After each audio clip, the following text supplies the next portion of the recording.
Hello friends, welcome to the YouTube channel study record. Friends, आज हम discuss करने वाले हैं 24 दिसंबर 2018 के करंट अफेयर्स के ऊपर। फ्रेंड्स, हम लोग करंट अफेयर्स पर इसलिए डिस्कस कर रहे हैं क्योंकि हमारे एग्जाम पॉइंट ऑफ व्यू से जो करंट अफेयर्स का वेटेज है वो 10 से 15 क्वेश्चन हर एग्जाम की शिफ्ट में करंट अफेयर्स से पूछे ही जाते हैं। और अब जो हमारे करंट अफेयर्स का वेटेज हो गया है एग्जाम पॉइंट ऑफ व्यू से वो बहुत ही ज़्यादा बढ़ गया है, इसलिए फ्रेंड्स हम डेली करंट अफेयर्स पर डिस्कस कर रहे हैं।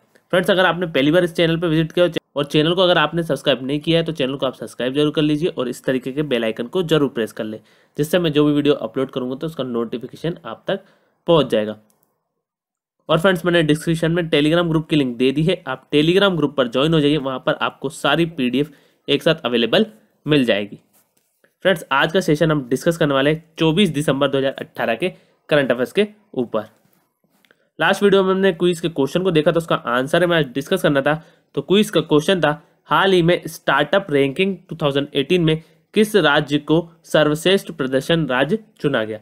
तो फ्रेंड्स, इसका आंसर है option number A Gujarat. Gujarat इसका राइट आंसर हो जाएगा। ऑप्शन नंबर ए इसका राइट आंसर हो जाएगा। सभी लोगों ने कमेंट बॉक्स में सही आंसर किया है। गुजरात स्टार्टअप रैंकिंग 2018 में सर्वश्रेष्ठ प्रदर्शन करने वाले राज्य के रूप में उभरा है। वाणिज्य और उद्योग मंत्रालय, औद्योगिक नीति और संवर्धन विभाग ने राज्यों की स्टार्टअप रैंकिंग 2018 पर राष्ट्रीय रिपोर्ट का अनावरण किया, ये आपको याद रखना है। और गुजरात स्टार्टअप रैंकिंग 2018 में सर्वश्रेष्ठ प्रदर्शन करने वाले राज्य के रूप में उभरा है। और 85% से अधिक के स्कोर के साथ 85% से अधिक के स्कोर के साथ कर्नाटक, केरल, उड़ीसा और राजस्थान कर्नाटक, केरल, उड़ीसा और राजस्थान को शीर्ष प्रदर्शकों के रूप में चुना गया है। तो ये भी आपको याद रखना है, ठीक है फ्रेंड्स। अब इसका आंसर गुजरात है। तो गुजरात से रिलेटेड जो रिसेंटली करंट अफेयर्स देखे थे वो हम एक बार देख लेते हैं। गुजरात में प्रधानमंत्री नरेंद्र मोदी ने स्टैच्यू ऑफ यूनिटी का अनावरण किया, तो ये हमने डिस्कस किया था। नेक्स्ट है, गुजरात में 11 लाख वर्षीय मानव पूर्वजों के जीवाश्म ऊपरी जबड़े की खोज की गई, तो ये भी हमने डिस्कस किया था। नेक्स्ट है, ऑक्सफोर्ड इकोनॉमिक्स की एक रिपोर्ट के अनुसार सूरत 2019-35 की अवधि में दुनिया का सबसे तेजी से बढ़ता हुआ शहर होगा, ये आपको याद रखना है। नेक्स्ट है, केंद्रीय रेल मंत्री पीयूष गोयल ने वडोदरा में भारत का पहला रेलवे विश्वविद्यालय देश के लिए समर्पित किया, तो ये आपको याद रखना है। नेक्स्ट है, राज्य के महानिदेशकों और पुलिस महानिरीक्षकों का अखिल भारतीय वार्षिक सम्मेलन गुजरात में आयोजित किया जा रहा है, तो ये आपको याद रखना है। नेक्स्ट है, स्टार्टअप रैंकिंग 2018 में गुजरात को सर्वश्रेष्ठ प्रदर्शन राज्य चुना गया है। तो फ्रेंड्स, हमने इसी पे डिस्कस किया है, तो मैंने इसको अपडेट कर दिया है। जैसे जैसे करंट अफेयर्स बढ़ते जाएंगे वैसे वैसे वीडियो में मैं उनको अपडेट करते जाऊंगा। फ्रेंड्स, अगर आप ये वीडियो देख रहे हैं तो मेरी आप सबसे रिक्वेस्ट है, अगर आपको वीडियो अच्छा लगता है तो एक लाइक ज़रूर करें, और अगर आपने चैनल को सब्सक्राइब नहीं किया तो चैनल को आप सब्सक्राइब जरूर कर लीजिए और फ्रेंड्स के साथ शेयर करिए और वीडियो में कमेंट बॉक्स में कमेंट करके बताएं कि आपको वीडियो कैसा लगा, ठीक है फ्रेंड्स। हम गुजरात के इंपॉर्टेंट पॉइंट देख लेते हैं।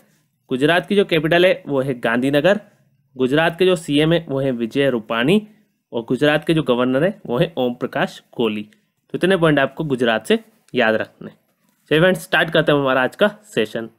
फर्स्ट पॉइंट है, हाल ही में सूचना संलयन केंद्र हिंद महासागर क्षेत्र किस स्थान पर स्थापित किया गया। तो फ्रेंड्स, इसका आंसर है option number B Gurugram. Gurugram इसका राइट आंसर हो जाएगा। ऑप्शन नंबर बी इसका राइट आंसर हो जाएगा। सूचना संलयन केंद्र को गुरुग्राम में नौसेना के सूचना प्रबंधन और विश्लेषण केंद्र में स्थापित किया गया है, ये इंपॉर्टेंट है, ये आपको याद रखना है। और यह भारत के समुद्री क्षेत्र के देशों के साथ मिलकर काम करेगा और भारतीय नौसेना द्वारा इसका संचालन किया जाएगा, तो ये आपको याद रखना है। किसके द्वारा? भारतीय नौसेना द्वारा। और यह वास्तविक समय में हिंद महासागर क्षेत्र में 75,000 से 1.5 लाख नौवहन परिवहन को ट्रैक और मॉनिटर करेगा। 75,000 से लेकर 1.5 लाख, ठीक है फ्रेंड्स। एक बार और हम देख लेते हैं। सूचना संलयन केंद्र को गुरुग्राम में नौसेना के सूचना प्रबंधन और विश्लेषण केंद्र में स्थापित किया गया है और यह भारत के समुद्री क्षेत्र के देशों के साथ मिलकर काम करेगा और भारतीय नौसेना द्वारा इसका संचालन किया जाएगा।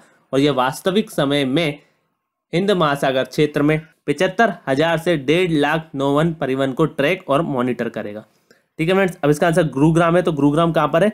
हरियाणा में। तो हरियाणा से रिलेटेड जो रिसेंटली करंट अफेयर है वो हम एक बार देख लेते हैं। हरियाणा में फैमिली प्लानिंग रसद प्रबंधन सूचना प्रणाली का उद्घाटन किया गया, ये हमने डिस्कस किया था। नेक्स्ट है भारतीय नौसेना द्वारा हिंद महासागर क्षेत्र के लिए इंफॉर्मेशन फ्यूजन सेंटर हरियाणा में स्थापित किया गया। ठीक है फ्रेंड्स। नेक्स्ट है हरियाणा में शिक्षा सेतु ऐप लॉन्च की गई, तो ये भी आपको याद रखना है। नेक्स्ट है हरियाणा में आयुर्वेद और हर्बल दवाओं को बढ़ावा देने के लिए एक हर्बल निगम की स्थापना की घोषणा की है, ये भी हमने डिस्कस किया था। नेक्स्ट है हरियाणा की जो कैपिटल है वो है चंडीगढ़। हरियाणा के जो सीएम है वो है मनोहर लाल खट्टर और हरियाणा के जो गवर्नर है वो है सत्यदेव नारायण आर्य। तो इतने पॉइंट आपको हरियाणा से याद रखना है। ठीक है फ्रेंड्स, चलिए अब देख लेते हैं हमारा नेक्स्ट पॉइंट। नेक्स्ट पॉइंट है हाल ही में सिलाव खाजा को जीआई टैग मिला, यह किस राज्य की पारंपरिक मिठाई है? तो फ्रेंड्स इसका आंसर है option number A Bihar. Bihar इसका राइट आंसर हो जाएगा। ऑप्शन नंबर ए इसका राइट आंसर हो जाएगा। चेन्नई में भौगोलिक संकेत रजिस्ट्री ने सिलाव खाजा को भौगोलिक संकेत जीआई टैग दिया है, चेन्नई में। ठीक है फ्रेंड्स, ये भी आपको याद रखना है। चेन्नई में भौगोलिक संकेत रजिस्ट्री ने सिलाव खाजा को भौगोलिक संकेत जीआई टैग दिया है। ठीक है फ्रेंड्स, जीआई टैग दिया है। और सिलाव खाजा बिहार के नालंदा जिले का पारंपरिक व्यंजन है। कौन से जिले का? तो नालंदा जिले का। तो ये भी आपको याद रखना है। सिलाव खाजा बिहार के नालंदा जिले का पारंपरिक व्यंजन है और सिलाव बौद्ध स्थलों के समीप स्थित है। इसके लिए आवेदन सिलाव खाजा औद्योगिक स्वावलंबी सहकारी समिति लिमिटेड द्वारा दायर किया गया था। तो ये भी आपको याद रखना है। एक बार और हम देख लेते हैं।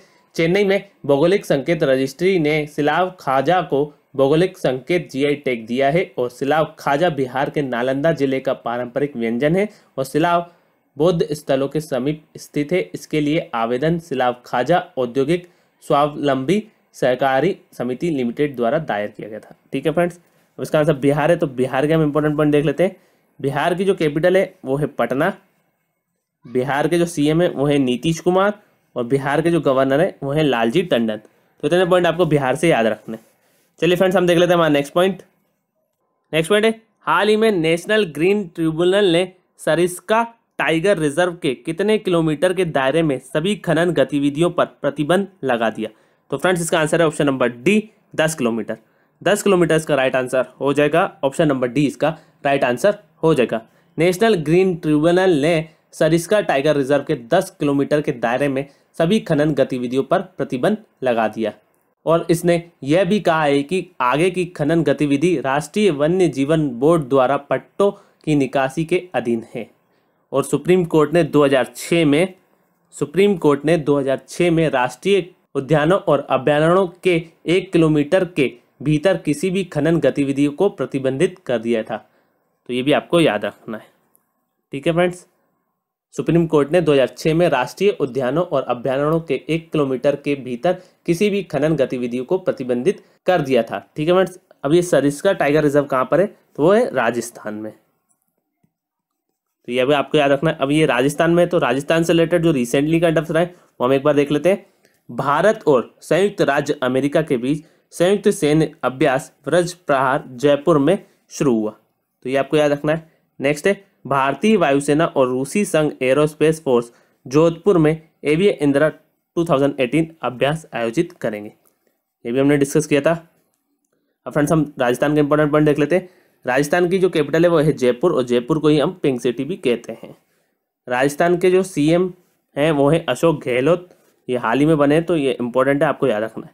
राजस्थान के जो सीएम है वो है अशोक गहलोत और राजस्थान के जो गवर्नर है वो है कल्याण सिंह। तो इतने पॉइंट आपको राजस्थान से याद रखने। चलिए फ्रेंड्स हम देख लेते हैं हमारा नेक्स्ट पॉइंट। नेक्स्ट पॉइंट है हाल ही में 15वां ग्लोबल SME बिजनेस सम्मेलन कहाँ आयोजित किया गया?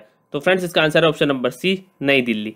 नई दिल्ली इसका राइट आंसर हो जाएगा। ऑप्शन नंबर सी इसका राइट आंसर हो जाएगा। 15वां ग्लोबल SME बिजनेस सम्मेलन नई दिल्ली में आयोजित किया गया। नई दिल्ली में सरकारी ई मार्केट प्लस के सहयोग से MSME मंत्रालय और भारतीय उद्योग परिसंघ द्वारा 2 दिवसीय ग्लोबल SME बिजनेस सम्मेलन के 15वें संस्करण का आयोजन किया गया। तो ये इंपॉर्टेंट है, ये आपको याद रखना है। नई दिल्ली में सरकारी ई मार्केट प्लस के सहयोग से एमएसएमई मंत्रालय और भारतीय उद्योग परिसंघ द्वारा, एमएसएमई मंत्रालय और भारतीय उद्योग परिसंघ द्वारा, ये आप नोट कर लीजिए, भारतीय उद्योग परिसंघ द्वारा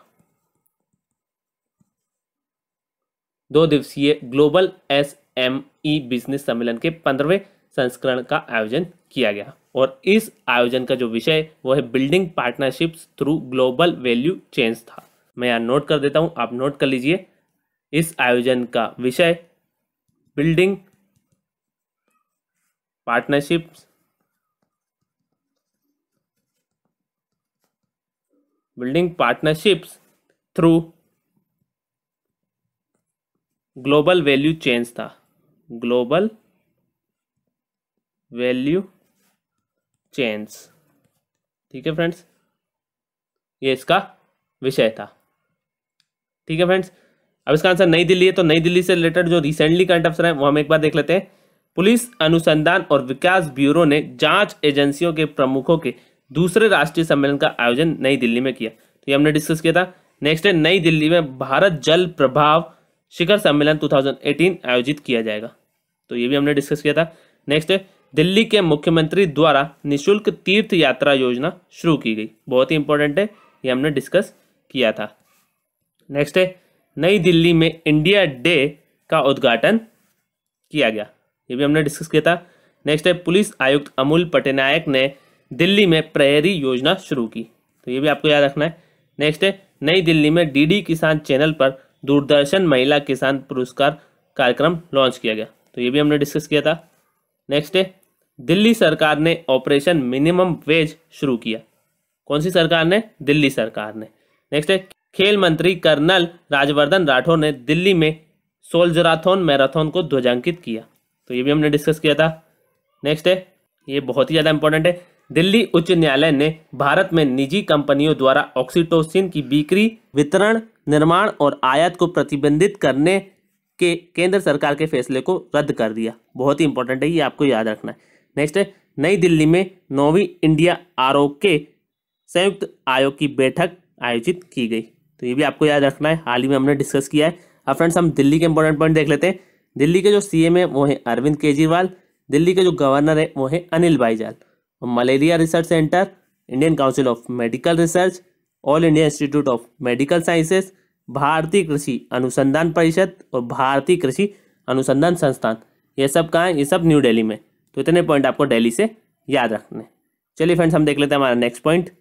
नेक्स्ट पॉइंट है, हाल ही में भारत और किस देश ने ऋण समझौतों के आदान प्रदान पर हस्ताक्षर किए? तो फ्रेंड्स इसका आंसर है option number B, Japan. Japan इसका राइट आंसर हो जाएगा, ऑप्शन नंबर बी इसका राइट आंसर हो जाएगा। भारत और जापान ने भारत के लिए जापान के आधिकारिक विकास सहायता पर ऋण समझौतों के आदान प्रदान पर हस्ताक्षर किए हैं। और जापान के आधिकारिक विकास सहायता ऋण के बारे में वित्त मंत्रालय के आर्थिक मामलों के विभाग में अपर सचिव डॉक्टर CS महापात्रा और भारत में जापान के राजदूत महामहिम श्री केंजी हिरमातसु के मध्य दस्तावेजों का आदान प्रदान हुआ, ये आपको याद रखना है एक बार। और हम देख लेते हैं, भारत और जापान ने भारत के लिए जापान के आधिकारिक विकास सहायता पर ऋण समझौतों के आदान प्रदान पर हस्ताक्षर किए। और जापान के आधिकारिक विकास सहायता ऋण के बारे में वित्त मंत्रालय के आर्थिक मामलों के विभाग में अपर सचिव डॉक्टर CS महापात्रा और भारत में जापान के राजदूत महामहिम श्री केंजी हिरमात्सु के मध्य दस्तावेजों का आदान प्रदान हुआ। और ये 3 परियोजनाएं हैं, एक एक करके हम डिस्कस करते हैं। पहली हम डिस्कस कर लेते हैं चेन्नई मेट्रो परियोजना और JPY के लिए 75.519 बिलियन येन। चेन्नई मेट्रो परियोजना और JPY के लिए चेन्नई मेट्रो परियोजना और JPY के लिए JPY कितने बिलियन येन? 75.519 बिलियन येन। ठीक है फ्रेंड्स।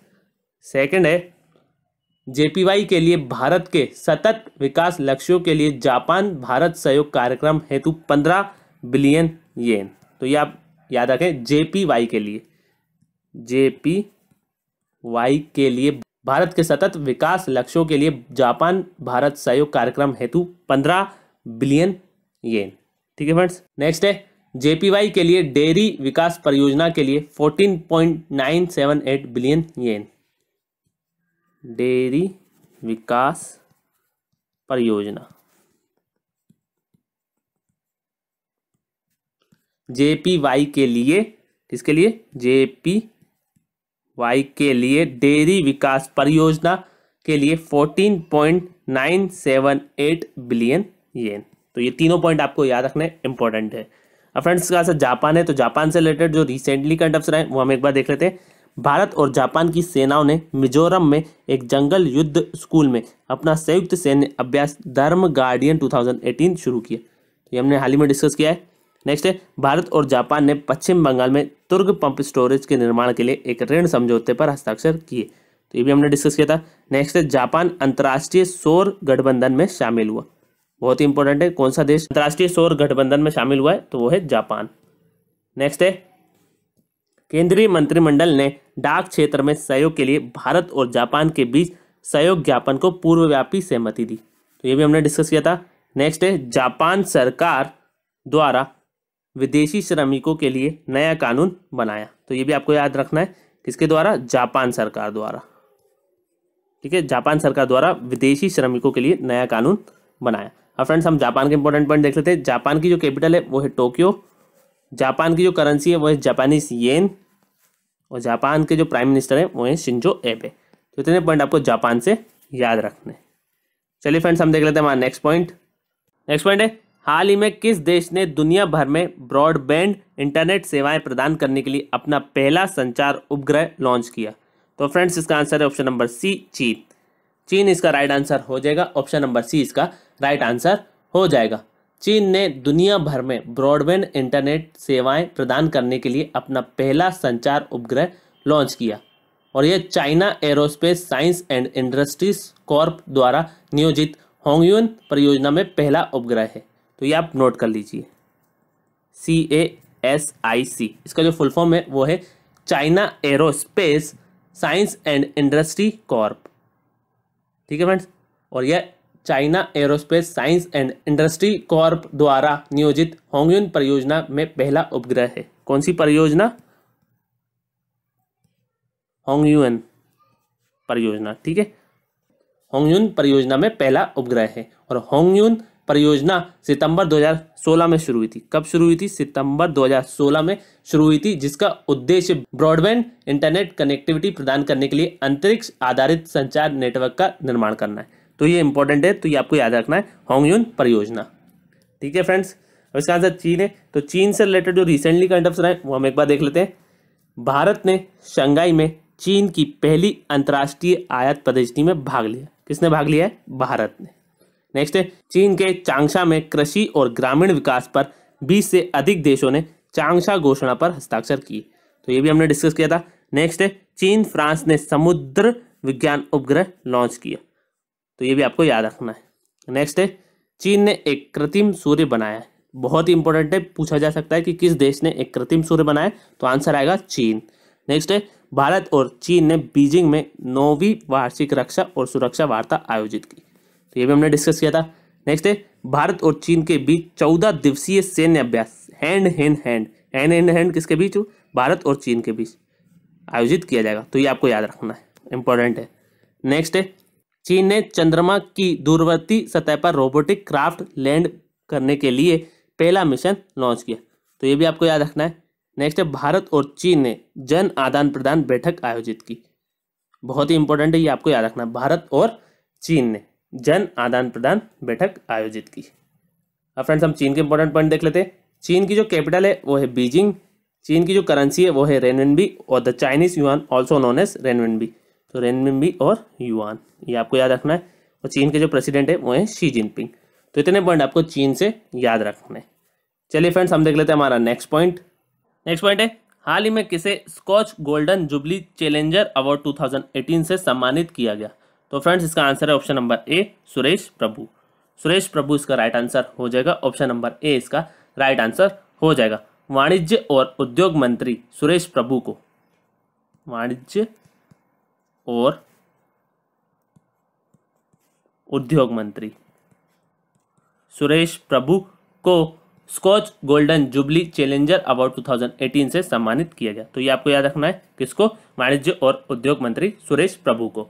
और उन्हें सुधराव विशेष रूप से विद्युत क्षेत्र के सुधारों में उनके योगदान के लिए सम्मानित किया गया है। और स्कॉच चैलेंजर अवार्ड्स स्वतंत्र रूप से स्थापित नागरिक सम्मान है। ठीक है फ्रेंड्स, एक बार और हम देख लेते हैं। वाणिज्य और उद्योग मंत्री सुरेश प्रभु को Skoch golden jubilee challenger award 2018 से सम्मानित किया गया और उन्हें सुधराव विशेष रूप से विद्युत क्षेत्र के सुधारों में, कौन से क्षेत्र में? विद्युत क्षेत्र में। तो ये भी आप नोट कर लीजिए, विद्युत क्षेत्र में सुधारों के लिए उनके योगदान के लिए सम्मानित किया गया। ठीक है फ्रेंड्स, और स्कॉच चैलेंजर अवार्ड स्वतंत्र रूप से स्थापित नागरिक सम्मान है। चलिए अब देख लेते हैं हमारा नेक्स्ट पॉइंट। नेक्स्ट पॉइंट है, हाल ही में कहाँ छठे युवा नाट्य समारोह के छठे संस्करण का उद्घाटन किया गया? तो फ्रेंड्स इसका आंसर है ऑप्शन नंबर सी, नई दिल्ली। नई दिल्ली इसका राइट आंसर हो जाएगा। ऑप्शन नंबर सी इसका राइट आंसर हो जाएगा। नई दिल्ली में छठे युवा नाट्य समारोह के छठे संस्करण का उद्घाटन किया गया और यह युवाओं निर्देशकों के लिए आयोजित एक थिएटर समारोह है। किसके लिए है ये? यह युवाओं निर्देशकों के लिए आयोजित एक थिएटर समारोह है और इसका उद्घाटन राजेश सिंह द्वारा निर्देशित प्रसिद्ध हिंदी लेखक मिथिलेश्वर के बाबूजी के रूपांतरण के साथ होगा। राजेश सिंह, ये आपको याद रखना है। इसका उद्घाटन राजेश सिंह द्वारा निर्देशित प्रसिद्ध हिंदी लेखक मिथिलेश्वर के बाबूजी के रूपांतरण के साथ होगा। बाबूजी के रूपांतरण के साथ होगा, तो ये आपको याद रखना है। ठीक है फ्रेंड्स, बाबूजी। और यह साहित्य कला परिषद दिल्ली सरकार के कला संस्कृति और भाषा विभाग द्वारा आयोजित किया जाता है। किसके द्वारा आयोजित किया जाता है? साहित्य कला परिषद दिल्ली सरकार के कला संस्कृति और भाषा विभाग द्वारा आयोजित किया जाता है। ठीक है फ्रेंड्स, तो इतने पॉइंट आपको इस पॉइंट से याद रखना है। अब फ्रेंड्स इसका आंसर नई दिल्ली है। तो नई दिल्ली से रिलेटेड जो रिसेंटली करंट अफेयर है वो हम देख लेते हैं। फ्रेंड्स ऊपर क्वेश्चन में हमने नई दिल्ली से रिलेटेड करंट अफेयर्स देखे थे। अब हम कुछ और जो नई दिल्ली से करंट अफेयर्स हैं वो हम देख लेते हैं। नई दिल्ली में urban cafe river for habitat नीति वार्ता का आयोजन किया गया, ये हमने डिस्कस किया था। नेक्स्ट है, आईपी नीति पर द्विपक्षीय रणनीतिक सहयोग को गहरा बनाने के लिए नई दिल्ली में बौद्धिक संपदा आईपी पर पहली भारत यूएस वार्ता शुरू हुई, तो ये भी हमने डिस्कस किया था। नेक्स्ट है, नई दिल्ली में वित्तीय स्थिरता एवं विकास परिषद की एक बैठक आयोजित की गई, तो ये भी हमने डिस्कस किया था। नेक्स्ट है, Indira Gandhi national centre for the arts नई दिल्ली में भारतीय महिला राष्ट्रीय जैविक उत्सव के 5वें संस्करण का उद्घाटन किया गया, तो ये भी हमने डिस्कस किया था। नेक्स्ट है, नई दिल्ली में आदि महोत्सव आयोजित किया जा रहा है, ये भी हमने डिस्कस किया था। नेक्स्ट है, भारत किर्गिज अंतर सरकारी आयोग का 9वां सत्र नई दिल्ली में आयोजित किया गया, तो ये भी आपको याद रखना है। नेक्स्ट है, नई दिल्ली में इंस्टीट्यूशन इनोवेशन काउंसिल कार्यक्रम शुरू किया गया, तो ये भी आपको याद रखना है।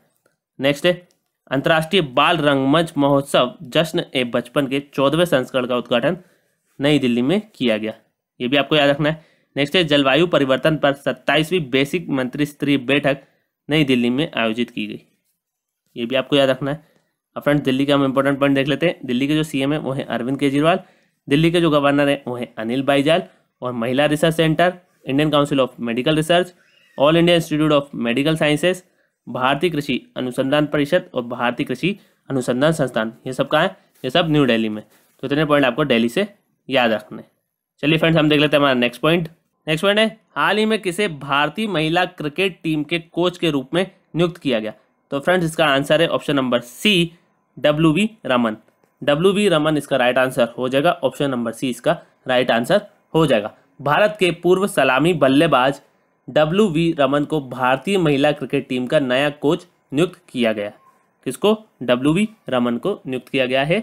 यह भारत के पूर्व सलामी बल्लेबाज थे। ठीक है फ्रेंड्स, और WV रमन कपिल देव, अंशुमन गायकवाड़ और शांति रंगस्वामी की एडहॉक समिति द्वारा की गई 3 सिफारिशों में से एक थे। ठीक है फ्रेंड्स, तो ये भी आपको याद रखना है। और वह वर्तमान में बेंगलुरु में राष्ट्रीय क्रिकेट अकेडमी में बल्लेबाजी सलाहकार है। कहाँ पर? बेंगलुरु में। तो ये भी आपको याद रखना है। एक बार और हम देख लेते हैं। भारत के पूर्व सलामी बल्लेबाज WV रमन को भारतीय महिला क्रिकेट टीम का नया कोच नियुक्त किया गया है।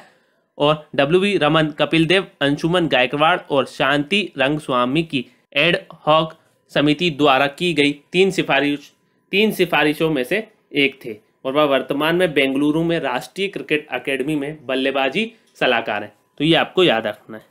ठीक है फ्रेंड्स, चलिए अब देख लेते हैं हमारा नेक्स्ट पॉइंट है, हाल ही में कौन सा राज्य अपनी विधायिका में कुल महिला बहुमत वाला अमेरिका का पहला राज्य बन गया?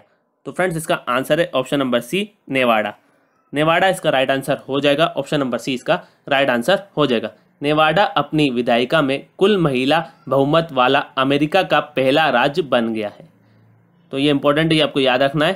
ठीक है फ्रेंड्स, और इससे पहले किसी भी राज्य में महिला बहुमत और यहाँ तक कि 50% महिलाओं वाली विधायिका नहीं थी। तो ये आपको याद रखना है। एक बार और हम देख लेते हैं। नेवाडा अपनी विधायिका में कुल महिला बहुमत वाला अमेरिका का पहला राज्य बन गया और इससे पहले किसी भी राज्य में महिला बहुमत और यहाँ तक कि 50% महिलाओं वाली विधायिका नहीं थी। तो ये आपको याद रखना है, नाम आपको याद रखना है, नेवाडा।